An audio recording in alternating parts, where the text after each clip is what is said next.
அனைவருக்கும் வணக்கம். இன்றைக்கி நான் உங்களுக்கு இந்துஸ் கிச்சனில் பேபி கார்ன் ஃப்ரை மக்ரூனி எப்படி செய்கிறதுன்னு சொல்லி தரப்போகிறேன். இது ரொம்ப டேஸ்டியாக இருக்கும் சாப்பிட்றதுக்கு.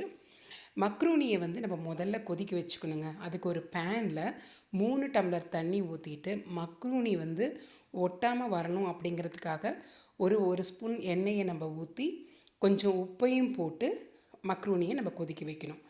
இப்போது நான் உப்பும் போட்டு எண்ணெயும் போட்டு அந்த தண்ணி லைட்டாக கொதிச்சிட்ருக்கு. அதோடு இதை நல்லா மிக்ஸ் பண்ண போகிறேங்க. இந்த எண்ணெய் உப்பு தண்ணியோட நல்லா மிக்ஸ் ஆனதுக்கு அப்புறமா தான் நம்ம மக்ரூனியை ஆட் பண்ணிக்கலாம். அப்போ பார்த்திங்கன்னா ஒன்றுக்கு ஒன்று ஒட்டாமல் உதிரியாக வரும். நான் ஏற்கனவே 3 பேர் சாப்பிட்றதுக்கு உண்டான அளவில் 1 கப் நிறைய மக்ரூனியை எடுத்து வச்சுருக்கேங்க. அந்த மக்ரூனியை இப்போ நம்ம இதில் ஆட் பண்ணிக்கலாமா? இப்போ பாருங்கள், இந்த மக்ரூனியை நான் இதில் போடுறேன். தண்ணி பாயில் ஆகிட்டுருக்கு. அதுக்கப்புறமா நான் இதை ஒரு மூடி போட்டு ஒரு 5 நிமிஷம் வேக வைக்க போகிறேன். இப்போ பாருங்கள், மக்ரூனி 80% நல்லா வெந்துருச்சு. இந்த வெந்த மக்ரூனியை நம்ம எடுத்து ஐஸ் க்யூப் உள்ள கூல் வாட்டரில் இதை நீங்கள் போடணுங்க. ஏன்னு கேட்டிங்கன்னா அப்போ தான் ஒன்றோட ஒன்று ஒட்டாமல் தனித்தனியாக வரும். அதுக்காகத்தான். இப்போது இது போட்டதுக்கப்புறமா இதை நம்ம ஒரு வடிகட்டி வச்சு வடிகட்டிக்கலாங்க. இப்போ பாருங்கள், வடிகட்டி இதை தனியாக எடுத்து வச்சிடலாம். இதுக்கப்புறம் இதை செய்ய தேவையான பொருட்களை பற்றி சொல்கிறேன். நான் பேபி கார்ன் கொஞ்சமாக எடுத்து ரவுண்டாக கட் பண்ணி வச்சுருக்கேன். அதுக்கப்புறம் ஒரு கப்பில் பச்சை பட்டாணி எடுத்து வச்சுருக்கேன். ஒரு கைப்பிடி கொத்தமல்லி எடுத்து வச்சுருக்கிறேன். அதுக்கப்புறம் பார்த்திங்கன்னா 2 பெரிய வெங்காயத்தை கட் பண்ணி வச்சுருக்கேன்.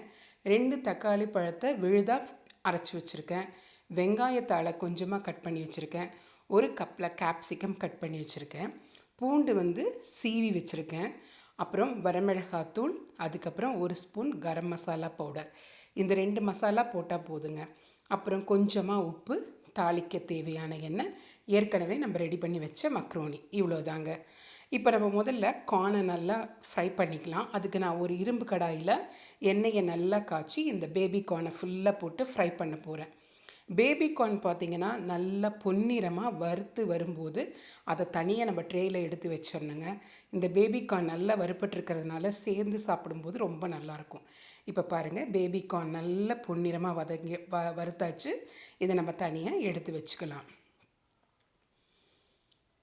அதுக்கப்புறமா நீங்கள் ஒரு கடாய் எடுத்துக்கோங்க. கடாயில் இப்போ நம்ம மக்ரூனி செய்கிறதுக்கு தேவையான 3 டேபிள் ஸ்பூன் எண்ணெயை ஊற்றிக்கலாம். நான் எனக்கு தேவையான அளவு எண்ணெயை நான் ஊற்றிக்கிறேன். இது நான் ரீஃபைண்ட் ஆயில் தான் யூஸ் பண்ணியிருக்கேன். உங்களுக்கு எந்த எண்ணெய் வேணுமோ அதை நீங்கள் யூஸ் பண்ணிக்கலாம். எண்ணெய் காஞ்சதுக்கப்புறமா நம்ம துருவி வச்சுருக்கிற பூண்டை எடுத்து இதில் போட்டு நல்லா வதக்கணுங்க. பூண்டோட பச்சை வாசனை போயிடும். பூண்டோட பச்சை வாசனை போனதுக்கப்புறமா நம்ம வெங்காயத்தை போட்டு வதக்கினா போதும். இப்போ பாருங்கள், பூண்டை நான் சேர்த்திட்டேன். இப்போ இதை நல்லா வதக்கிடலாம்.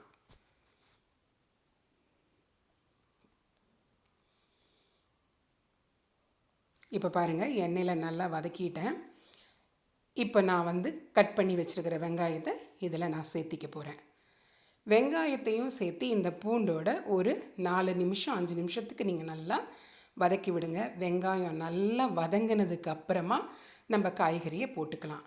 இப்போ வெங்காயம் வதங்கிடுச்சு. இதோட நான் கட் பண்ணி வச்சுருக்கிற குடமிளகாயை சேர்த்திக்கிறேன்.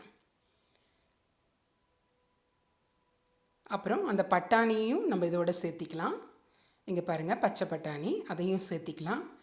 வெங்காயத்தாலையும் இதோட நம்ம சேர்த்திக்கலாம். வெங்காயத்தால் ரொம்ப நல்லதுங்க, உடம்புக்கு ரொம்ப நல்லாயிருக்கும்.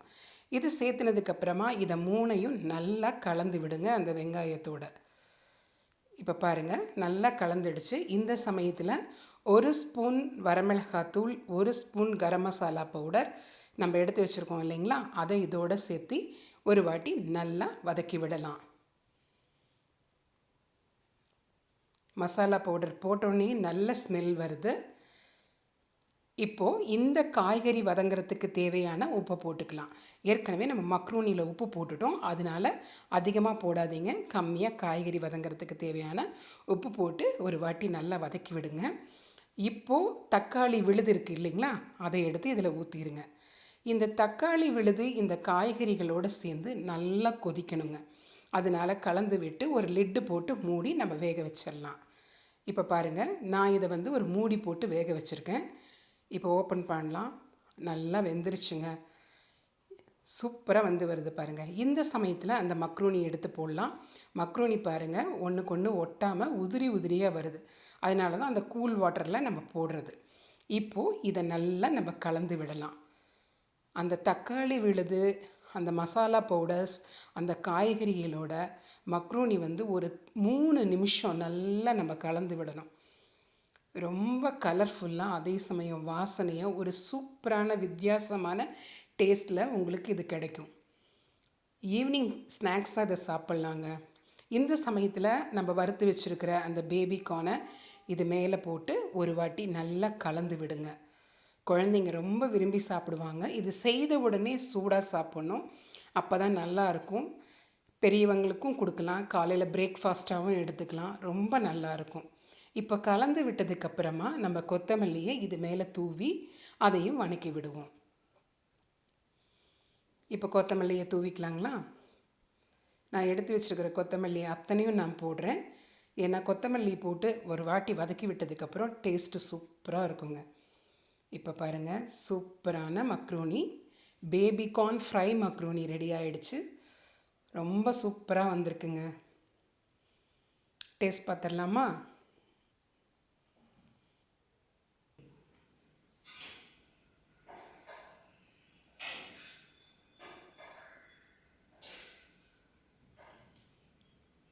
நல்லா இருக்குது.